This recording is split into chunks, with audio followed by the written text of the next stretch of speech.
d'abord une source de carbone qui peut être soit du pétrole, donc d'origine pétrochimique, soit d'origine biologique actuelle. Donc ici, c'est fossile, donc stocké. Ici, c'est biologique aujourd'hui. Donc, c'est plutôt quelque chose qui va prendre le CO2 de l'air. Donc, on est plutôt sur un puits. Donc là, la source, il a un puits. Et là, un puits. Et ensuite, à ce polymère, cette forme de carbone, on va venir y ajouter un additif. Un additif, c'est soit un plastifiant, soit un colorant, soit un métal. Ça peut être plein de choses en fait qui va changer la caractéristique physico-chimique du polymère de départ. Donc par exemple, quelle est la couleur d'un plastique? Est-ce qu'on a tous dans notre tête qu'un plastique c'est transparent? En fait c'est faux. La couleur du plastique c'est cette couleur-là. Couleur de la peau. Oui. Et donc c'est neutre en fait on va dire. Et pour pouvoir avoir un plastique transparent, on va ajouter un additif. Pour fabriquer une bouteille dure, on va ajouter un additif. Pour fabriquer un sac en plastique qui sera translucide, on va encore ajouter des additifs. Donc à chaque fois, on ajoute quelque chose à un polymère. Et il faut savoir en fait que souvent la toxicité, elle est plus représentée par l'additif lui-même que par le polymère. C'est pas le polymère en lui-même qui est source de pollution? Alors le polymère en lui-même peut être source de pollution, mais pas de manière directe. Par exemple, il va être accumulé dans notre système digestif et il va remplir l'estomac. Donc c'est un problème mécanique. Mais à la base, c'est pas forcément ces microplastiques directement qui vont avoir un effet. Des fois, c'est plus l'additif lui-même. Qui va se libérer finalement en premier avant même peut-être.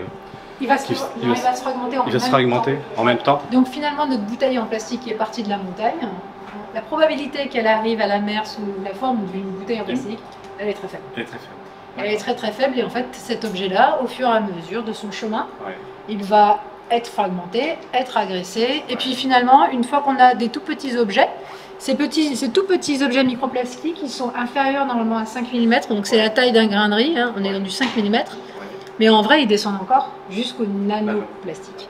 Et jusque le nanoplastique en fait, donc on est inférieur au micron. Hein. Oui. Et lorsqu'on est inférieur au micron, en vrai, la particule elle traverse. Elle traverse les cellules cette fois-ci. Carrément les cellules. Hein. Ouais, elle traverse tout. Elle traverse tout. Donc l'impact de ces nanoparticules aujourd'hui, c'est très difficile en vrai de le mesurer. Parce que c'est difficilement mesurable. Le transfert, il se fait par rupture mécanique de la chaîne. Donc ça veut dire que c'est au moment où, en général, on prend la bouteille et que ça fait cric cric. Bon bah voilà. Là, on vient de projeter des microplastiques à l'intérieur de la bouteille d'eau. Donc on sait qu'on les avale, on les retrouve dans nos excréments, dans notre sang, dans le lait maternel, dans le placenta humain du côté de la mère ou du côté de l'enfant. Tout ça, c'est des choses qu'on sait. Aujourd'hui, quels sont les impacts sur notre santé? Ça, c'est beaucoup plus flou. C'est beaucoup plus flou parce qu'on ne sait pas si ce qu'on mesure a des conséquences ou si c'est plutôt des maladies qui vont faire que les microplastiques s'accumulent. Donc aujourd'hui, cette pollution plastique, elle impacte en tout cas les organismes qui vivent en mer Méditerranée.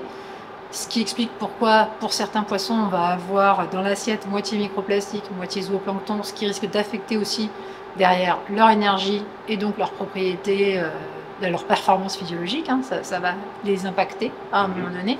L'inconvénient majeur pour nous, c'est que ça rentre dans ces organismes qui sont au début de notre chaîne alimentaire. Donc ça veut dire que ça atterrit dans notre assiette. Est-ce que demain, on va tous en mourir? Ça, je ne sais pas. Votre laboratoire, il étudie la toxicité, la dégradation des matériaux plastiques à destination des entreprises qui créent des nouveaux produits, des nouveaux matériaux. En fait, ce qu'on fait, c'est qu'on donne des données de science. On peut peut-être aller là-bas? Oui. Comme ça, je peux montrer.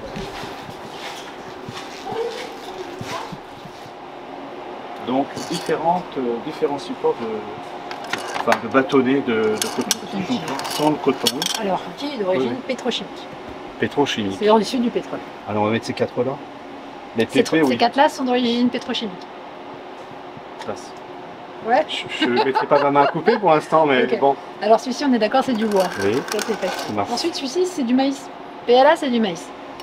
Celui-ci, c'est celui qui était en vrai pétrole. Donc, c'est lui, pétrole.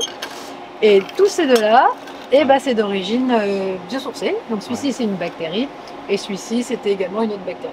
Donc ça c'est un polyhydroxyéthanoate, il est fabriqué par des bactéries auxquelles on donne une source de carbone. Donc ça veut dire qu'il me faut une source de carbone quand même au départ, donc de l'huile.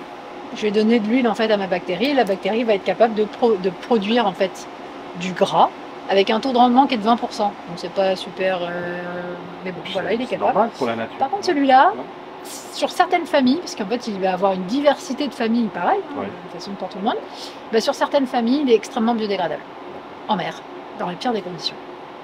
En mer, seulement en mer, pas en rivière, pas en eau douce. Il est biodégradable en mer, il est dégradable partout. D'accord. Parce que la mer est le pire de tout. Mais donc là, il est biodégradable en mer, donc c'est jackpot. Et celui-ci aussi, biodégradable. Bizarrement, ces deux-là sont plus biodégradables que le bois. Parce qu'en mer... il flotte, hein. Il y en a un peu, quoi. Mais c'est pas non plus... Donc ceux-là sont très biodégradables, ceux-là moins. Et en fait, ce qu'on fait ici, c'est qu'on reproduit les conditions marines. Donc d'abord, je vais les mettre en contact avec la mer. Donc je vais mettre mes plastiques. Alors là, je vous montre un système fermé. En bas, c'est dans un système ouvert. Je vais montrer la mer à mes plastiques. Donc la mer, elle va passer sur mes plastiques. Les micro-organismes vont venir s'y fixer par attraction chimique. Ils s'aiment bien. Voilà. Au bout de combien de temps? C'est rapide? C'est 30 jours. 30 jours, au bout de 30 jours, en fait, ça commence même dès les premières heures. Ce qu'on appelle la primocolonisation. Donc les bactéries vont venir se fixer sur le support, au fur et à mesure grossir. Elles vont être colonisées elles-mêmes par d'autres bactéries qui viennent la manger ou être mangées, c'est un peu le concept. Et une fois que je vais avoir ces bactéries récupérées sur mes plastiques, je vais venir les mettre cette fois-ci dans des systèmes miniaturisés et fermés, et dans lequel en fait je vais mesurer la consommation d'oxygène par en dessous de ma plaque. Et en fait la consommation d'oxygène ou la production de CO2, c'est une des mesures qui permet de suivre finalement la biodégradabilité d'une matière dans un milieu marin, dans un environnement dans lequel je viens mettre des micro-organismes réels. Donc c'est la force de ce qu'on fait, c'est que nos plastiques voient vraiment la mer, c'est la réalité. C'est pas de l'eau de mer, enfin c'est pas de l'eau du robinet auquel j'ai ajouté du sel et ça me fait la mer. Non, moi j'ai dedans de la vie, une diversité en fait de vie qui change dans le temps, dans l'espace, tout est différent à chaque fois. Mais pourtant on a ce qu'on appelle un corps microbiome, des bactéries qui sont tout le temps là. Et quand elles ont une source de carbone particulière, que ce soit demain ou après-demain, s'il y a à manger, elles y sont aussi. Donc c'est juste une question des fois de timing, ça prend juste des fois un peu plus de temps, mais en tout cas elles sont présentes et capables de l'utiliser. Donc ce qu'on mesure, c'est finalement de la biodégradabilité en conditions réelles. C'est totalement consommé par la bactérie. Ouais. C'est consommé, soit elle utilise le carbone pour se multiplier, c'est ce qu'on appelle la biomasse. En fait elle se multiplie elle-même. Soit elle respire, tout simplement, et en fait, elle utilise de l'oxygène, elle utilise cette source de carbone pour avoir et de l'énergie et pour ensuite relâcher du CO2. Et, mais ça, du coup, ça devient un cycle qui est naturel, puisque du coup, c'est la nature qui utilise une source de carbone pour se nourrir. D'accord. Ce vers quoi il faudrait aller, c'est l'utilisation systématique de exactement le même plastique à chaque fois pour tout le téléphone, pour tous les appareils électroménagers. C'est pas ce que nous faisons. Aujourd'hui, il y a une diversité des plastiques qui correspondent à une diversité même au sein même des appareils d'un même usage. Donc là, on a un problème de loi, j'ai envie de dire. Alors que pour les bouteilles en plastique, aujourd'hui, elles sont toutes en PET. Donc il n'y a plus qu'une seule formulation chimique pour les bouteilles. C'est pas le cas pour les autres objets. Ça avance. Donc ça se met en œuvre, c'est un peu long, mais ça se met en place pour effectivement faire en sorte que demain, on puisse récupérer une partie de l'ordinateur, par exemple. Mais en plus du plastique, il va falloir penser au reste. Parce qu'il n'y a pas que le plastique dans l'ordinateur. Donc toutes les pièces métalliques, tous les métaux rares, le lithium, enfin plein de choses comme ça qui sont bien plus toxiques finalement que le plastique lui-même. Qu'est-ce qui nous manque pour véritablement limiter la pollution plastique en tout genre? En fait, il faut aller un tout petit peu plus loin et un tout petit peu plus vite. C'est-à-dire qu'aujourd'hui, plus vite. Nos actions, elles sont timides. Nous, ce qu'on souhaite faire, c'est que pour les consommateurs, les aider en fait à faire le meilleur des choix.